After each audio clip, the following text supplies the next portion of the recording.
ঐতিহাসিক সম্পদৰাজিৰ প্ৰতি আমি কিমান সচেতন মই বৰ্তমান উপস্থিত আছো শিৱসাগৰ জিলাৰ নামদাং অঞ্চলত আৰু নামদাং শিলৰ সাঁকোৰলৈ এতিয়া আহিছে ভাবুকি এনেদৰে আচলতে মুহূৰ্তত সদৌতাই আহোম ছাত্ৰ সন্থাৰ যি বিষয়ববীয়া মুহূৰ্ত আছে বিমল মই আপোনাৰ ওচৰলৈ আহিবলৈ চেষ্টা কৰিম শতিকাৰ পাছত শতিকা জুৰি আচলতে নামদাং শিলৰ সাঁকোৰে পথচাৰী আৰু গধুৰ যান বাহনৰ বোজা বহন কৰি আহিছে শেহতীয়াভাৱে দেখা গৈছে এই ঐতিহাসিক সম্পদৰাজিলৈ আচলতে ভাবুকি আহিছে চাওক এইটো এটা ইমান যুগৰ পিছত 1703 খ্ৰীষ্টাব্দৰ পৰা আজি তাৰিখলৈকে শিলৰ সাঁকোৰডাল সংৰক্ষণ কৰিব লাগিছিল নে তাৰ ওপৰেদি গধুৰ যান বাহন যাবলৈ আচলতে অনুমতি দিব লাগিছিল ৰাষ্ট্ৰীয় ঘাইপথ প্ৰাধিকৰণ হওক কেন্দ্ৰীয় পুৰাতত্ত্ব বিভাগ হওক বা অসম ৰাজ্যিক পুৰাতত্ত্ব বিভাগ হওক বা জিলা প্ৰশাসনে হওক কোনেও কিন্তু নামদাং শিলৰ সাঁকোৰডাল সংৰক্ষণৰ কাৰণে উপযুক্ত ব্যৱস্থা গ্ৰহণ কৰা আমাৰ আজিলৈকে পৰিলক্ষিত নহ'ল গতিকে এই বিষয়বিলাক আমি আজি বহুদিন চালোঁ বহু তেওঁলোকক অনুনয় বিনয় কৰিলোঁ বহু স্মাৰক পত্ৰ প্ৰদান কৰিলোঁ আমি ভাবিছোঁ যে যিহেতু এতিয়া লাহে লাহে কিবা এটা জেগাটো ফাট পেলিছে এখন গধুৰ যান বাহন গ'লে আপুনি মোৰ পিছফালে এতিয়া শিলৰ সাঁকোৰডাল আছে আপুনি গাড়ী অহা যোৱা কৰি আছে আপুনি চাব যদি গধুৰ এখন যান বাহন তাইদি ওপৰেদি পাৰ হৈ যায় শিলৰ সাঁকোৰডাল আচলতে খুব কঁপি যায় আপুনি সেইটো ইয়াৰ পৰা অনুভৱ কৰিব পাৰিব গতিকে তেনেদৰে থাকিলে শিলৰ সাঁকোৰডাল আমাৰ কেইদিন যাব ইতিমধ্যে কেইবাটাও ফাট পেলিছে আৰু তাৰ ওপৰত প্ৰকাণ্ড গাঁত হৈছে ৰাষ্ট্ৰীয় ঘাইপথ প্ৰাধিকৰণ আজিলৈকে সেইকেইটা ফিল আপ কৰিব পৰা নাই আৰু NHIDCLও আজিলৈকে তাৰ বিকল্প যিটো ৰাস্তা বনাই আছে শিলৰ সাঁকোৰডালৰ বিপৰীতে সেইটো আজিলৈকে সম্পূৰ্ণ কৰিব নোৱাৰিলে গতিকে ইমান আৰু সহ্য কৰি থাকিব নোৱাৰি নিজৰ সম্পত্তিবিলাক এইবিলাক আমাৰ স্বাভিমান নিজৰ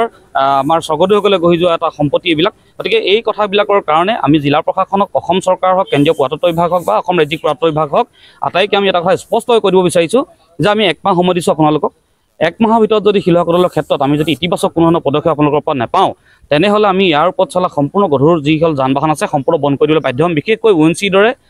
কোম্পানীৰ যি গধুৰ যান বাহন যায় সেইখিনি সম্পূৰ্ণৰূপে আমি ইয়াত নিজাববীয়াকৈ আমি অৱৰোধ কৰিবলৈ বাধ্য হ'ম আৰু তাৰ পৰা যদি কিবা পৰিস্থিতি উদ্ভৱ হয় তাৰ কাৰণে কিন্তু জিলা প্ৰশাসনে দায়ী হ'ব প্ৰথম মই আপোনাৰ ওচৰলৈ আহিছোঁ কি ক'ব ঐতিহাসিক সম্পদসমূহ আমি সংৰক্ষণ কৰাৰ পৰিৱৰ্তে আচলতে এতিয়া বিপদৰ গৰাহলৈ ঠেলি দিয়াহে পৰিলক্ষিত হৈছে আচলতে চব বহুতবাৰ আচলতে বাতৰি পৰিৱেশন হৈছে বিভিন্ন দল সংগঠনে মাত মাতিছে শিৱসাগৰবাসীয়ে মাত মাতিছে ঐতিহাসিক সম্পদসমূহ এইদৰে ধ্বংস হৈ গৈছে আজি গধুৰ যান বাহন আচলতে এটা গধুৰ বোজা লৈছে নামদাং শিলৰ সাঁকোৰে আজি উচুপি কান্দিছে নামদাঙে আচলতে নামদাং শিলৰ সাঁকোৰ এটা ঐতিহাসিক অসমীয়া আচলতে স্বাভিমান আজি আমি দুখ পাইছোঁ আচলতে বাৰে বাৰে আমি ক'বলৈ আচলতে সংবাদ মাধ্যমৰ আগত আজি আকুৰগোজ কাৰণ পুৰাতত্ত্ব বিভাগে আমাৰ কথা নুশুনে আজি চিয়াল ফাট দিছে নামদাং শিলৰ সাঁকোৰ আৰু নামদাং শিলৰ সাঁকোৰ যিবোৰ আচলতে তলত শিলালিপি প্ৰতিমূৰ্তি আছে মাটি দাইল হাঁহ কণীয়ে যিটো সময়ত নিৰ্মাণ কৰিছিলে সেইসমূহ আজি অস্তিত্ব গৰাহত আচলতে পৰিছে ভাবুকি আহিছে নামদাং শিলৰ সাঁকোৰডাল আৰু নামদাং শিলৰ সাঁকোৰ যি দুৱাৰ আছে তলত আহিলে দেখিব সেই তলৰ দুৱাৰসমূহ আচলতে বন্ধ হৈ গৈছে পানী যাব নোৱাৰা এটা অৱস্থা হৈছে আৰু 37 নং ৰাষ্ট্ৰীয় ঘাইপথৰ ওপৰত আচলতে অৱস্থিত এই শিলৰ সাঁকোৰ আৰু এই শিলৰ সাঁকোৰডালৰ ওপৰত আচলতে উজনি বা নামনিলৈ দেশ বিদেশৰ বিভিন্ন গধুৰ যান বাহন আহে সেই গধুৰ যান বাহনসমূহৰ বুজাই আচলতে নামদাং শিলৰ সাঁকোৰডালক ফাট মেলা বুলি আমি সন্দেহ কৰিছোঁ সেইবাবে শিৱসাগৰ প্ৰশাসন অসম চৰকাৰ আৰু পুৰাতত্ত্ব বিভাগক আমি শিৱসাগৰবাসী ৰাইজ হিচাপে আমি